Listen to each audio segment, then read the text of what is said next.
নমস্কাৰ মোৰ চেনেললৈ আপোনালোকক স্বাগতম আজি আমি এনেকুৱা এটা প্ৰডাক্ট লৈ আহিছো যিটো নেকি বৃহৎ হেমামালিনী পৰ্বতৰ হৰিনিম গছৰ ঔষধি গছৰ পৰা তৈয়াৰী এটা টুথপেষ্ট এই টুথপেষ্টটো ব্যৱহাৰ কৰিলে আপোনাৰ দাঁত সাফা হোৱাৰ লগতে আপোনাৰ দাঁত আছে নে নাছে গমেই নাপাব তো বলকচোন চাও এজন ব্যৱহাৰ কৰা মানুহৰ ওচৰলৈ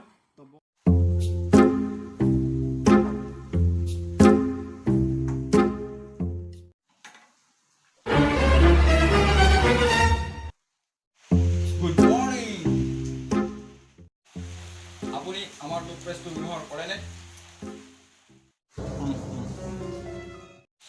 সো আপুনি লাভান্বিত হৈছে নে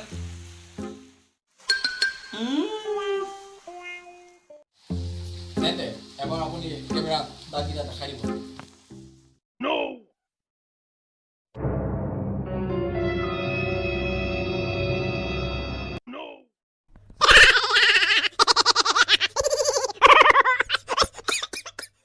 তো দেখিলেই নহয় প্ৰমাণ যদি ভিডিওটো ভাল পালে তেন্তে হলে এটা লাইক কৰি দিব আৰু লগৰবোৰক শ্বেয়াৰ কৰি দিব আৰু আমাৰ চেনেলটো সাবস্ক্ৰাইব কৰি দিব নাপাহৰিব ধন্যবাদ